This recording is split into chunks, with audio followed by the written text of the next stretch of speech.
ABC Sims, and we are back with more of The Sims 4 Where Dreams Reside, which is our, I was going to say challenge. I'm so used to saying that in my intros. It's our legacy challenge. It's not a challenge. It's my storytelling LP where we are basing it, or inspired by, Dinah, girl, I love you, but not about you. It is inspired by the book Every Heart a Doorway. I would highly recommend you check that out. This is basically inspired in the sense of, you know, I love the backstory in that and everything, but I've tried to craft my own characters and my own world and everything like that. Own worlds for them all. Nadia, beat it. Girl, beat it. Just beat it. You could go get something to eat and then go to sleep, maybe.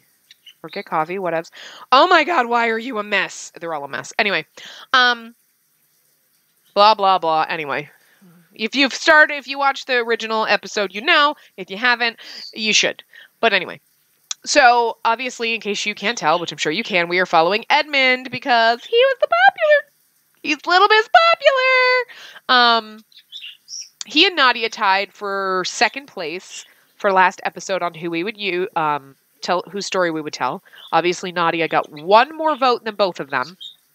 So I kind of went with that just based on the fact that, okay, Nadia and Edmund were really popular, and then a majority of the votes last week that people left were for Edmund. So I'm like, well, you know, if you just add obviously, he would have won either way. So we're going with Edmund, and you can see he's got lovely, lovely tattoos. But yes, so Edmund, if you can't tell slightly enough about him, he obviously is dressed like a pirate, and there's a reason for that, and it's not necessarily sort of a pirate, but we'll get to that. So his story is kind of interesting in the fact that, well, they're all interesting, so I don't know why I say that. I'm just trying to think of a good place to start, but I guess we'll give you a little bit of background. So Edmund was very different as a child. He was a very frail child. He was a very... Wait, what is this? What the fuck? What? Okay. Wait. Everybody sees you! You're not fooling anybody! What is he doing? I'm sorry, but this amuses the fuck out of me. The way he skulks in like, no one sees me. Where are you going, though? Vlad, where are you going? Oh! Are you going for Maggie? No. Who are you going for? You bypassed the stairs, dumb fuck. He's not very bright. Oh, now he left. That's weird. Who did he bite? He didn't bite anybody. No, because they would have passed the hell out, and they would be really... Aww. Anyway. So back to Edmund, who's down here playing with science equipment. So that's kind of... Yeah. You need to go do something social. Could you go talk to somebody? Maybe? Maybe? Talk to somebody? You're awake. Why don't you come down here and talk to... Oh, somebody... We're glitchy. That's why. Okay, hold on. Sneeze.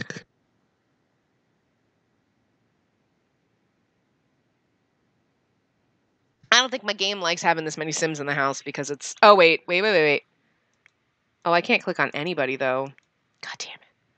I don't know. This lot is really glitchy. Oh, she needs social, too. So why don't you come down and give Brightness Day... Because he was on the thing, so... Ask him about his day. Oh, you're going to watch a funny video with her. That's cool. Okay, whatever. I just need you to do something social, boo, because your social is very low. You're used to having lots of people around.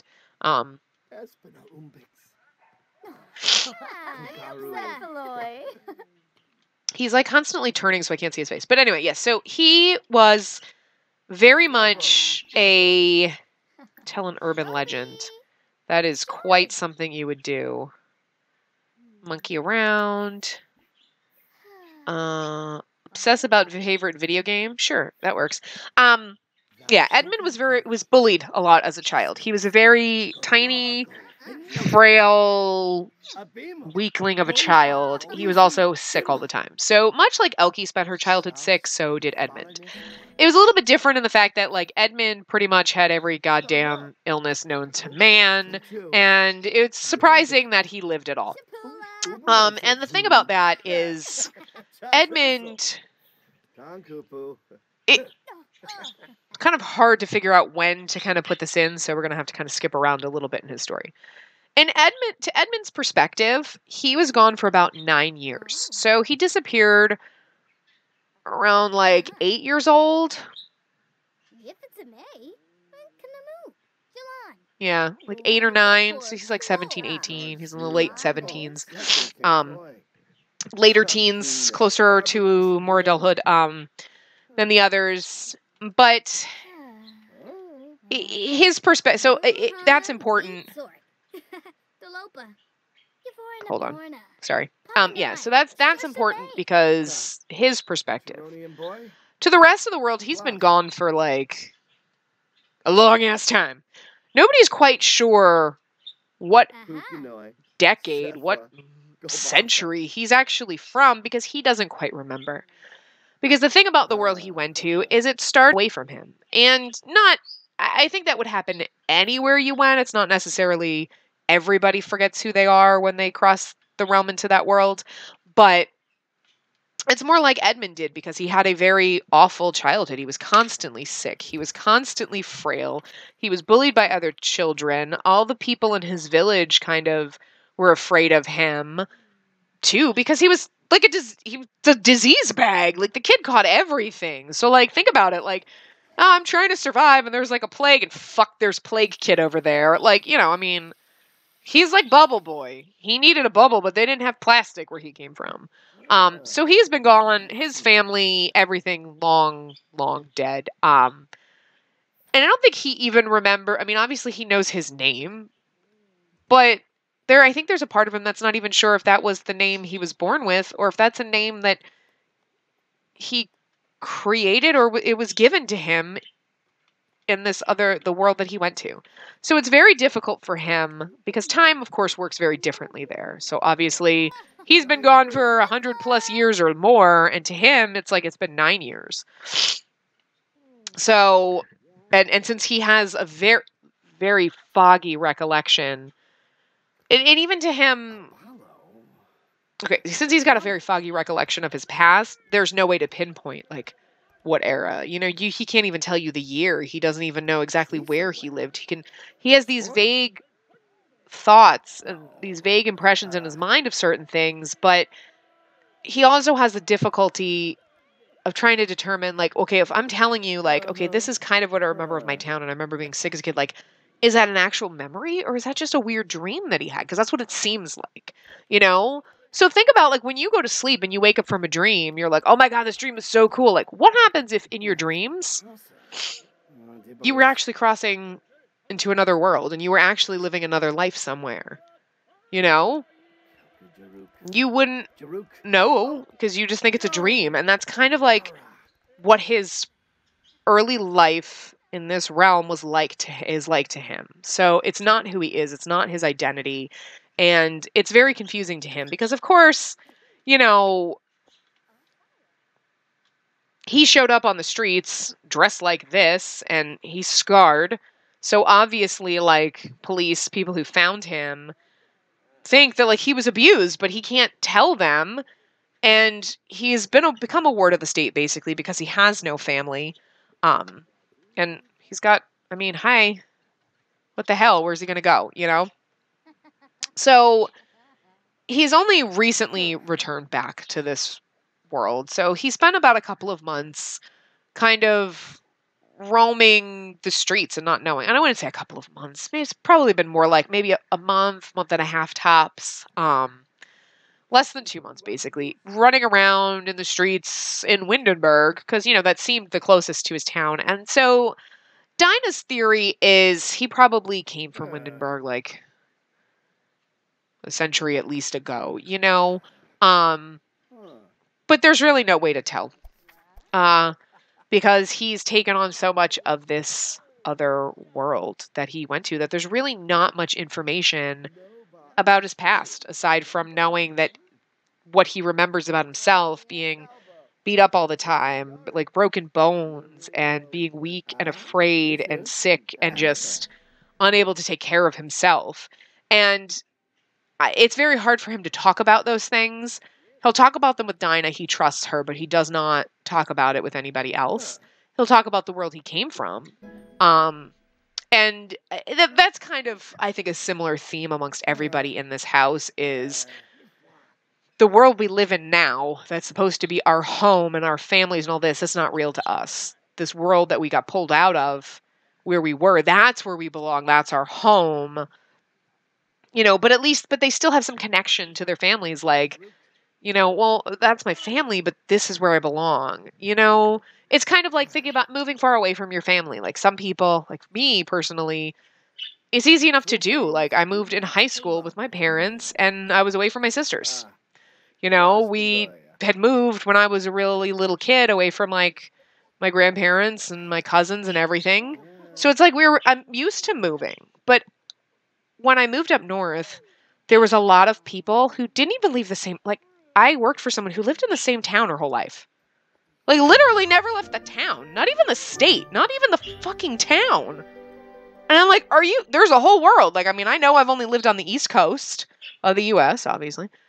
I've never lived anywhere else. It's only been an East Coast, states that have an ocean on one edge, But, like, my God.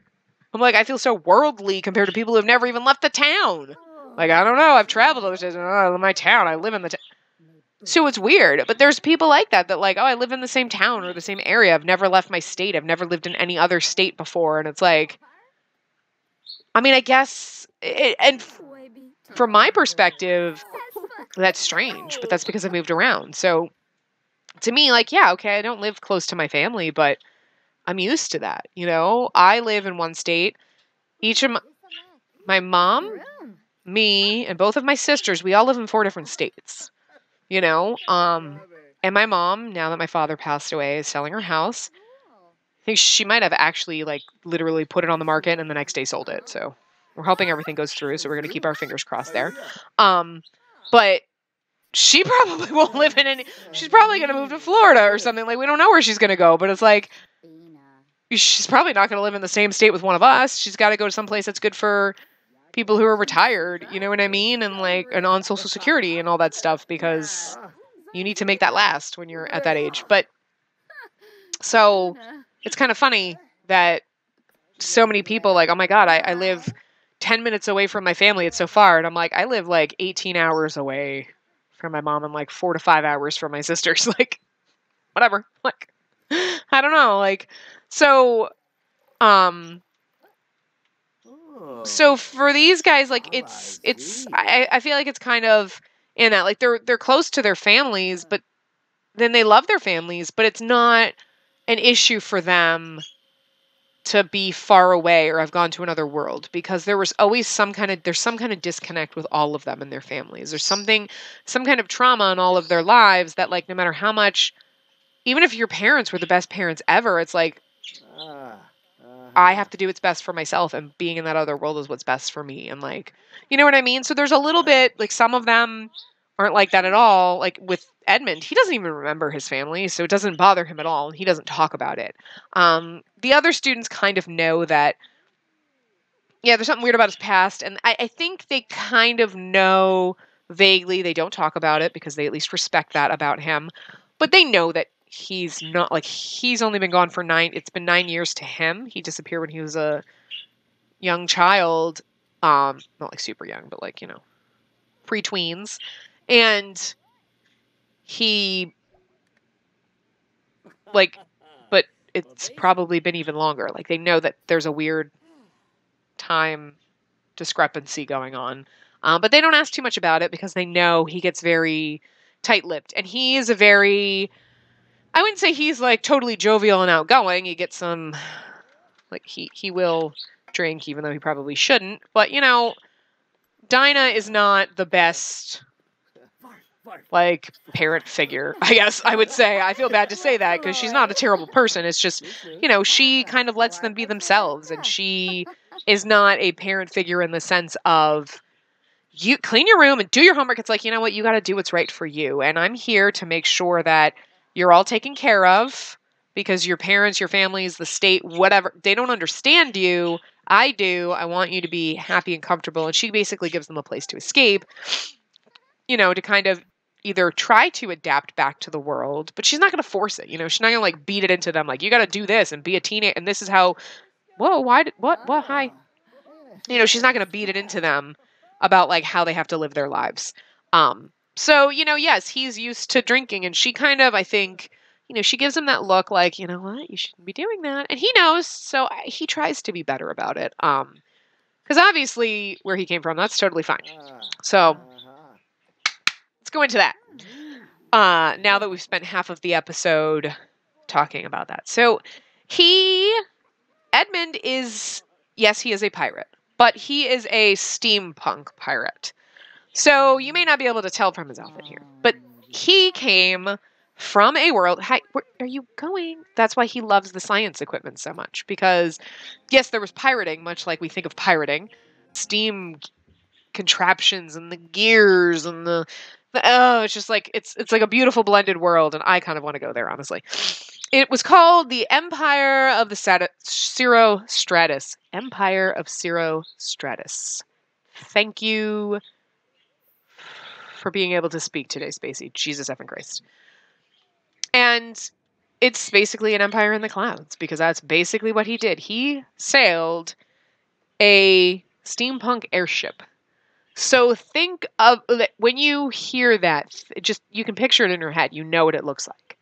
So sailing a pirate ship through the skies amongst other airships and all these towns. Like, there were some villages and towns that were on, I would say, ground level.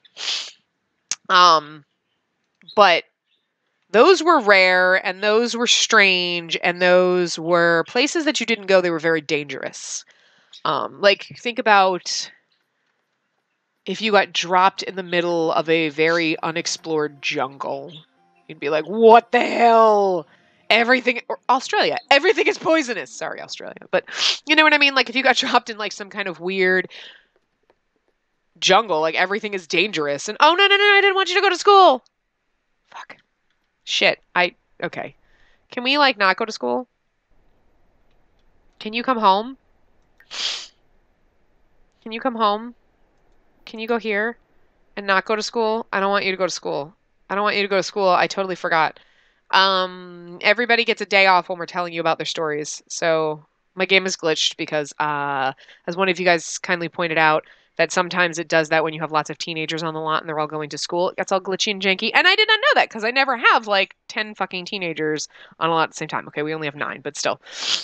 That's a lot. That's a lot of people trying to go to school at once. So I've never had that, but we'll just let the game kind of go, and we'll just keep kind of telling you about the Empire. So it is both mainly a world in the sky. So you dock your airship up to ports, and there are cities and towns and things that are basically suspended by, like, yes, he should come home. Thank you. Okay, good. They all went off to school. Okay, hopefully he comes back. Hopefully he comes back. They're not all off to school, so hopefully. Anyway. But yes, so think about, they're like, the way you think of an airship, it's got like the big air balloon kind of that holds it up. So there are towns and cities and ports and things all held up by things like that. They're like on big, like the big floating cities. They have machines that make, clouds, air quotes here, that help hold up the cities. They use wind turbine things. So think about, like, if you've seen, which Avengers movie was it, where they had, like, the ship, what the frick was the airshipy thing that they were hiding in, and had, like, the wind thing. It's like a giant fan, but it's, instead of facing, like, vertically, it's horizontally. You know what I mean? Like, things like that. So they have, like, generator thing, like, these big fan things that kind of keep them floating, and, like, And it's all powered by like steam engines and like these like clockwork kind of mechanisms and everything. And it's very intricate. And that's basically kind of like the base. So that's the underground area. And there are people who, you know, do all this work and everything. And before, when Edmund first made it to this world, he was actually on one of those small, like he ended up in one of these smaller kind of port towns. Um, and okay, go to school. Maggie, go to school. I want Edmund to come fucking home. Just do the easy one. Go to school. I don't care if you're doing your homework. Go to school, and Edmund needs to fucking come home. Why is he not? Leave school early. I don't know. Everybody's being glitchy. Yes, Edmund should skip school. Please come home. It's really annoying that we don't get to see him. Do the reading. I don't care. Oh, god damn it. Frick. Is he home? Where is he? Okay, come here. It still shows that he's at school. That's fucking annoying, but whatever. I don't know. God damn it. Ugh. Too many students and my game's all janky. Go away! I don't care! Go! I don't give a shit. I don't want the pop-ups. Is there a way to turn those off, like, just for this game? But I can't. It won't. Oh, shit. Yes, go away. I'm trying to do shit. God. Crap. And I can't click on him now because it thinks that he's at school. Fuck. Alright, well, we'll just try to follow him around. That's my fault. I can't. Shit. Would you stop eating ice cream? You guys are dumbasses. He's done nothing but eat. I'm like serious. Like all he does is eat. He's had something to eat for like he's had food 3 times. But anyway, so he landed on one of those like little towns. It wasn't really little, but you know, not little like a little town. I mean, think about a small town to us. Like that would be fucking massive still in this world. But they have giant, huge cities that are like miles and miles, you know. So he was on like relatively smaller one. Not one of the huge major ports.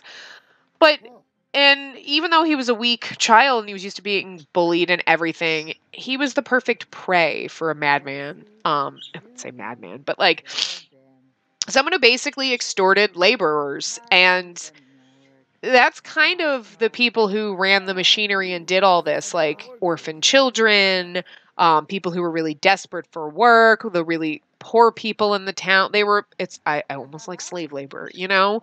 So, I mean, they had pay. I mean, you got paid, but not. You think about like factory work, like how we think about like child labor laws and everything in like other countries where it's like, oh, that poor child or that poor person makes 25 cents an hour, or it might walk home with a couple bucks a day for the 27 hours of work that they do. You know what I mean? It's like that. So it was terrible. But he had no choice. I mean, he was so used to being bullied and so used to being kind of abused by everyone in his life, if you think about it, and being sick and everything that, you know, into their servitude, basically, like he didn't have the stones to stand up. But he learned very fast from this experience that you had to be tough to survive because there was no regulations. You know what I mean? It was a tough world. He's dealing with all this machinery and stuff like that, but he was very small for his age. So he was able to get into places and get into cogs and machinery and fix things that other people, other kids, you know, other residents of the Cirrostratus couldn't like get into. So I earned a lot of respect, and that gave him some confidence, and it helped him a lot. So he learned how to fight for himself. You know, he learned how to stand up for himself. He learned a lot of responsibility, and he found a lot of inner strength, and it changed him completely. Obviously not just mentally, but physically. Because he was doing hard labor where before he would be lucky if, you know, he couldn't walk without passing out. I mean, the kid was frail is what I'm saying. Oh my God, this is driving me crazy that I can't click on him because it shows him at school still. It's so irritating. But yeah, so, and it happened at one point that Jesus, the town that he was living in, it was a tiny little one and it was kind of oh my God, would you stop? Would you stop? How are you going to get something to eat again? Good Lord, man. You haven't done anything but eat. You shouldn't be that hungry. And someone needs to clean up around here.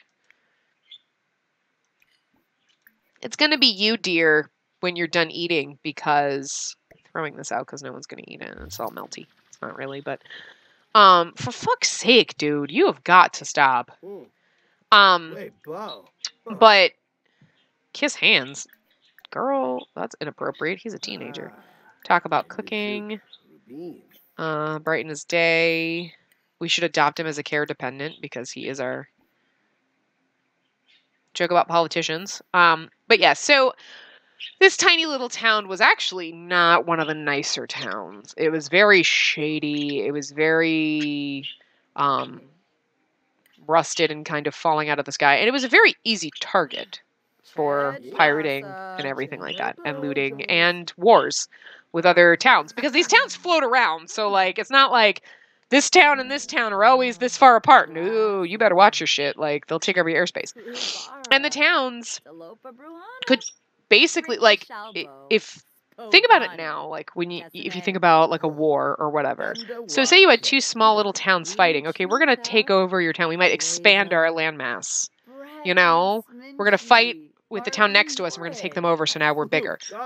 These may be villages and cities that float in the sky, but they're all machines. And it's so easy to just take over and add that little hulking floating island to your giant hulking floating island. And this is what happened often. Sometimes they fell out of the sky into the scary abyss below, and if you landed, and you know what that could also be, there's a theory in that world, in the Empire, that the cities that got shot out of the sky, or just their balloons, but like whatever, that broke down and fell, like that is where those really scary, like weird jungly land places, that's what they become. Like, they're so, like, there's, like, the ground. Like, you think about the plants. They're so overwhelming, and they grow so fast, and the creepy vines, and, like, the creepy animals, and, like, whatever. And maybe there's radiation down there. Like, nobody knows. Like, nobody knows what's going on. But if a city falls out of the sky, oh, yay, everyone's home but Edmund. Isn't that lovely?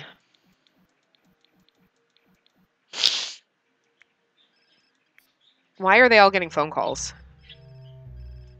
What is this? I don't know, they all got phone calls. All at the same time. But, like, I can't reset him. Oh, for fuck's sakes. I wonder if I can go... Hold on a second. I'm just gonna go manage worlds, and then we're gonna pop back, just to see if it resets him. I need to reset him a little bit. But yeah, so if one of these little towns falls out of the sky and can't be, you know, in the process of the battle, trying to be the hostile takeover from another rivaling city, and it falls. Hold on. Of course, as I've got my thoughts, I have to sneeze, but no, because of all of the clouds that are being made. There's just so much.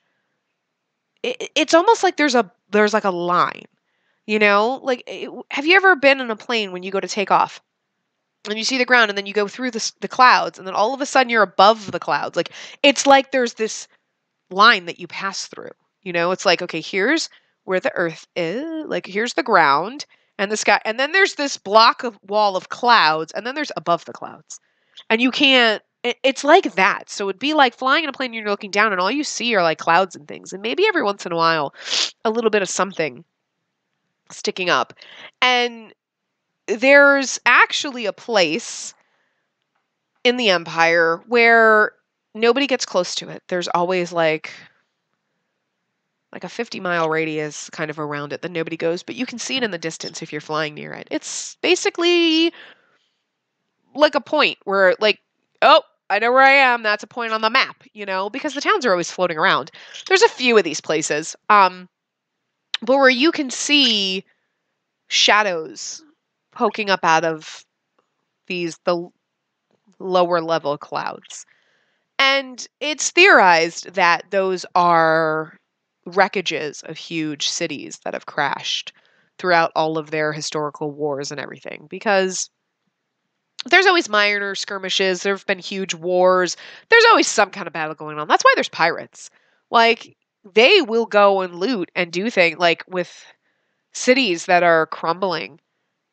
They'll go and take them over. They do the same thing with other ships. I mean, when the opportunity strikes, it's not like the only thing they do, because obviously sometimes there's not anything that they can take over themselves, being on like airships, even though the airships are pretty damn big.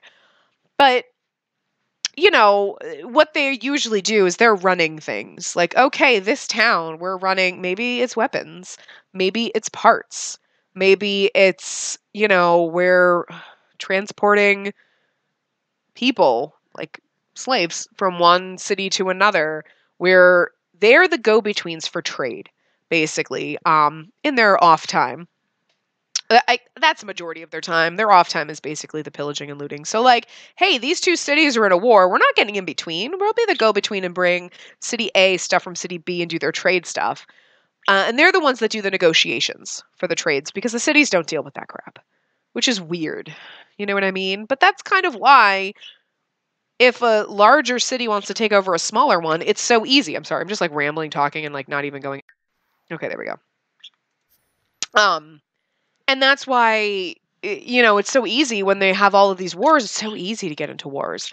And some of these pirates have been known to start wars purposely. There's a fine finesse that you learn. There's a charisma you learn as an airship pirate to phrase things a certain way to make cities angry with each other. What do you get out of it? Perhaps if City A starts a battle with City B, and you know City B is going to win because it's way bigger, right? Maybe City B has bribed you or offered you money, like, hey, if we can take over this city, because this is what we need from them, and they have this resource, they have this, you know, manufacturing down, they have this kind of technology that would be really great in our city, we could use that. You know, there's manipulations and there's bribery and there's underhanded backstabbing, and it's quite a fascinating world, honestly. It was falling apart. It was a city in the brink of ruin. They had been trying to get back. They had been kind of damaged, I think, in a prior war. And they've been trying, and they've been skirting and hiding in those areas where most steamships, where most cities don't go, because it's like, that's where you can see those. We don't want to go there. And they've been hiding kind of in those places, in those shadowy places where no one else wants to go. He's still at school.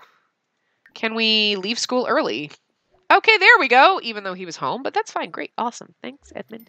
So that's kind of where he was living. And he, unfortunately, was there when a huge battle went down of a much bigger city taking over the one that he was living on. And why the frick are you standing inside of us, dear? And hold on.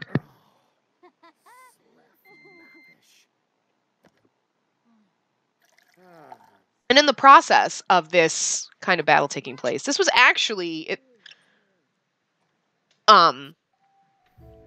it was actually orchestrated most purposely by a captain on a very, very luxurious and very wonderful airship. Their airship was the most notorious. They were the best at what they do. They are the ones, if you've got the money, you call them. And this captain, of course, I feel like he was very good at manipulating people and very good at making things happen that he wanted to happen. Oh, sure, he took the deals. Okay, I've got trade agreements between these, and that's fine, but sneaky, underhanded little things, little by little, to kind of worm things. And nobody really knew what was happening because he was so debonair, so charismatic, so just amazing at his job, because he spent so much time doing this. So he orchestrated this whole entire thing because, you know, this tiny little town, he knew this was going to set him right with this larger city, and he knew there was something on this tiny floating island that he wanted. We still don't know what it is. Edmund never learned. But in the process of, in the midst of this fight, when this little city was being towed in and being raided and being strapped to, I mean, the process of them doing that, like basically being engulfed and being absorbed by this larger city. I'm going to be honest with you, side note, I don't think they fought too hard. Once their leader, you know, it's weird. Some cities called them mayors, some they were presidents, some they were whatever. It's, you know, you're leading that city. It doesn't matter what your title is. When he mysteriously died right before this battle happened, and I'm gonna be honest with you, I kind of think it was the steampunk captain, the steamship captain. I think he did it. And God knows why. We still don't necessarily know why he did that, what the deal was. But while he was there, while this airship captain was on the smaller city, he found Edmund. Edmund was one of actually the few slaves that survived the ordeal, who was underground at the time working on the machinery. Like, obviously most of the people above ground, I mean, it was bad. There was pretty high number of casualties, but anybody that was kind of underground, I mean, that's devastating anyway, but he magically survived. You know, he was still, I'll always love you. Aww, that was so cute.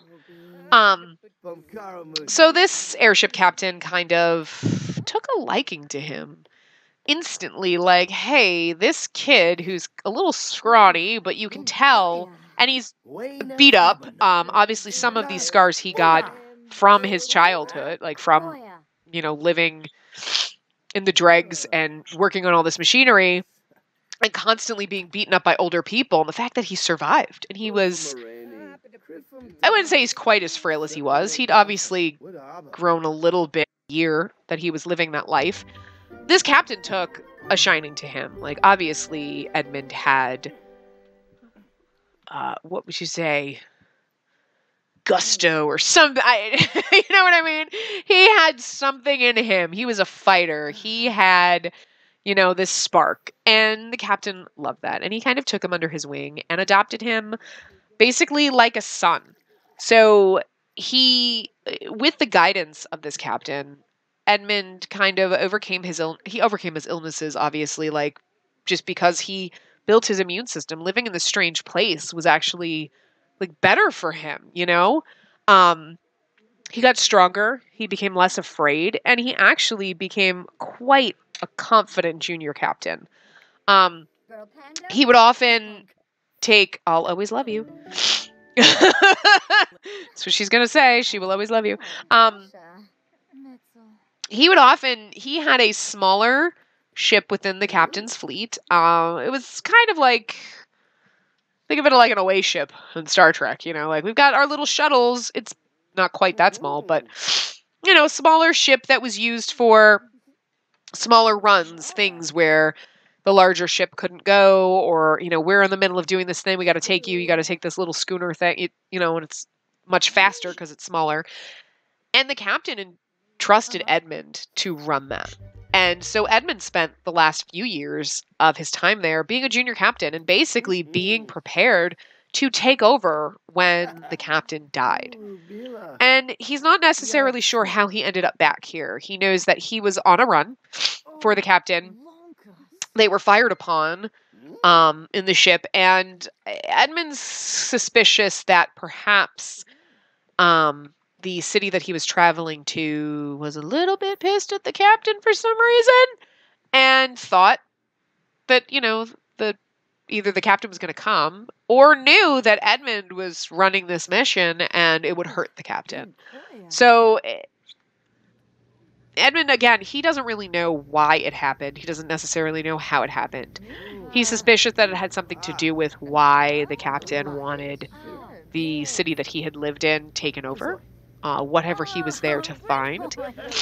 And it could very well have been someone from that city who escaped and now lives somewhere else, worked their way up, and, you know, someone that was probably in a higher office on that smaller city and is now living somewhere else and trying to get their revenge. So it's like, it's a whole, like, there's a lot of crazy shit going on, and I wish we had like a Sims steampunk kind of pack where I could just friggin' write that story out and just play that, because that just, it's fucking amazing. Like, I love it. I'm picturing it in my head, and I'm like, oh my god, I would read this book.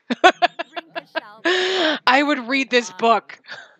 In my imagination, it's so much better than how I'm describing it. But, yeah, so there was a lot of backstabbing. There's a lot of betrayal. There's a lot of things. But it was quite an amazing world, because you know what? It was rough. It's gruff. It's smoky and dirty. You know what I mean? If you think about it, like, and everything, everything is metal. There's not a lot of natural things. So it's strange for Edmund being here, because he doesn't quite remember all this, and the grass and the sky and like the natural materials, the trees, all those things are strange to him, you know?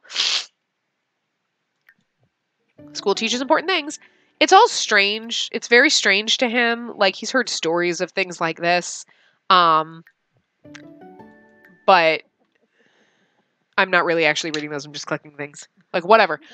It's all strange to him, but it's kind of quite fascinating. So while he desperately wants to get home, and I feel like he's going to form a bond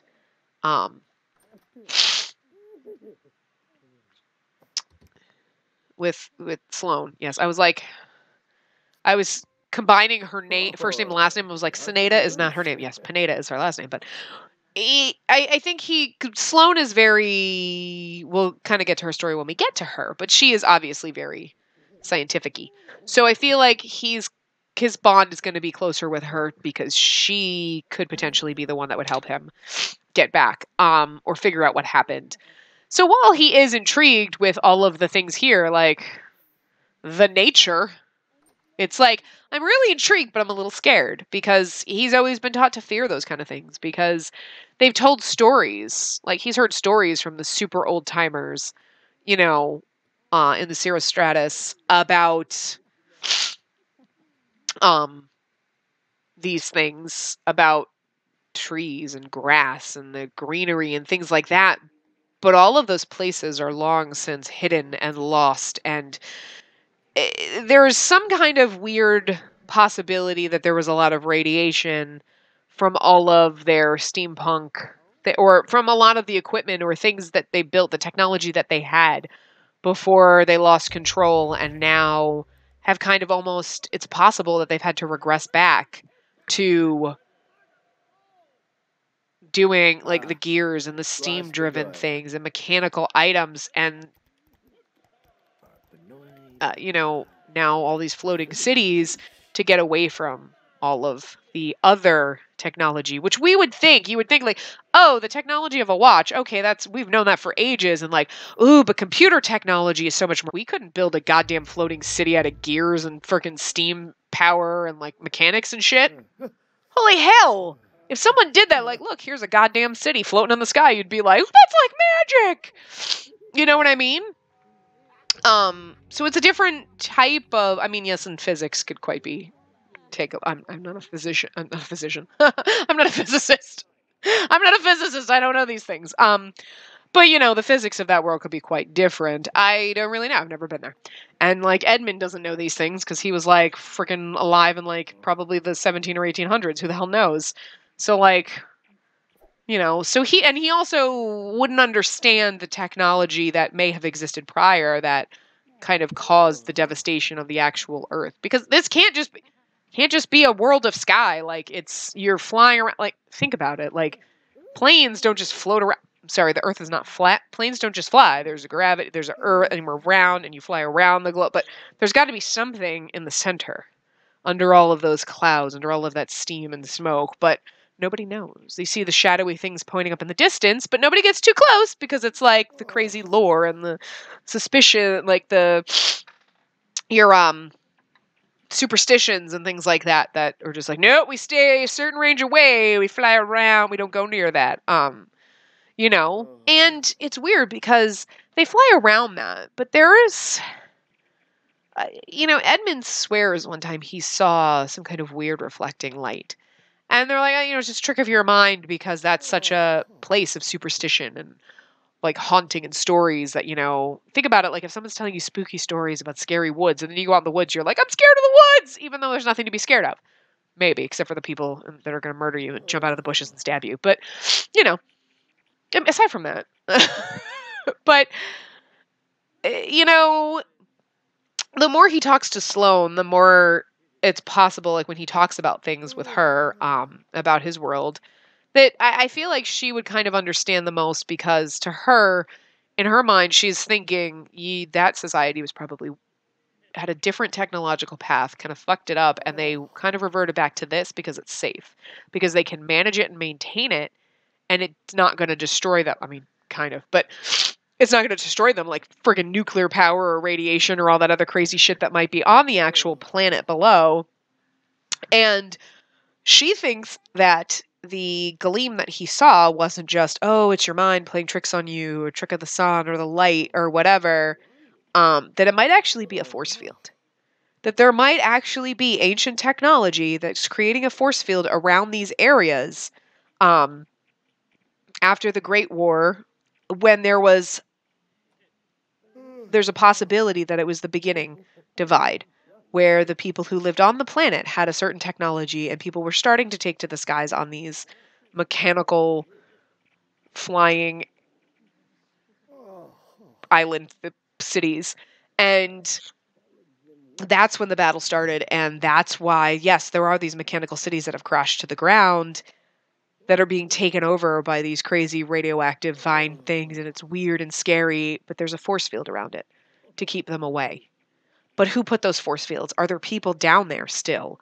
Like, what happens? And nobody that lives up in the skies wants to go down and find out, because, hi, the hell? It's like, why the hell does everybody run upstairs when there's a murderer in your house? You run out the door. Why? No, we're not going to run upstairs. So there's a lot of mystery still surrounding his world and what exactly is going on. But, he knows what he knows, and he knows that he wants to get back there. So we spent way long going into his story, and I could go for days, because obviously, like, I kind of wrote up a rough idea of like his world, and I kind of build it as I'm speaking, and I kind of just run with it. So like a lot of this was like, holy crap, I don't know where that came from. It created itself. So I love it. I'm sorry we didn't do anything. I mean, obviously we didn't do anything too exciting, but we didn't do anything too exciting with Elkie either, because we just follow them around and we tell you about their story. And, that kind of thing. So anyway, so that's Edmund's story and the story of the Empire of Cirostratus and all of that fun shit. My God, I want to read that book. Sometimes I love my brain. So yeah, that's awesome. Anyway, so we have quite a few other characters. I know Nadia is a favorite, so if you want to see Nadia, let me know. If you want to see Beatrice, let me know, because Beatrice seems to be kind of up there. We kind of have some interest in Beatrice. We still have Jack. I know Jack seems quite boring. Jack does not seem as exciting to everybody, but I assure you, Jack does have a very interesting backstory. It may not be as thrilling as a steampunk airship captain in a world of flying mechanical islands, but his story is still important nonetheless. And then obviously there is Maggie. I have a feeling, though, we're going to go through like the best stories, and like some of the like, okay, it's not as exciting, are going to be like at the end, and it's going to be sad, like kind of sad. So I mean, but we still have Maggie. We have already gone over Elkie. We still have Lane. Lane was actually one that people were quite interested in as well. And we obviously do still have Sloane. So we still have Sloane, and we have Ezra. And again, I know that like some of the characters don't seem as interesting as other ones. Like, hi, Ezra compared to a pirate, but I assure you, he does have an interesting story too. They're all very different. So yes, I actually do think that Edmund's is probably one of the most exciting and one of the best ones. But just because I fucking love steampunk, like I would live it. I would like There was like a volunteer, like, so you could send you to a steam. I'll go. I love it. I do, absolutely. It's my thing. But yeah. Anyway, so let me know down below who you want to see next. If we don't get a lot of votes, or there's no real consensus and everybody's got a different opinion, and it's like we have 5 people who vote for 5 different people, I will just draw a name out of a hat. So we could do that. So anyway.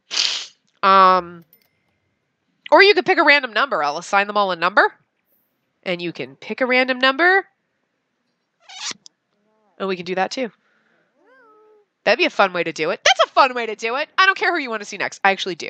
I do. So you can tell me who you want to see next, or you could just pick a random number. 1, 2, 3, 4. We have 1 through 7. So yeah, we have 7 people left. Pick a random number, and we'll see who that person is. If you can't decide. How about that? So either way, we'll figure it out. But yeah, so comments below. And I will wrap this part up here. I will see you guys. Thumbs up and subscribe to see more.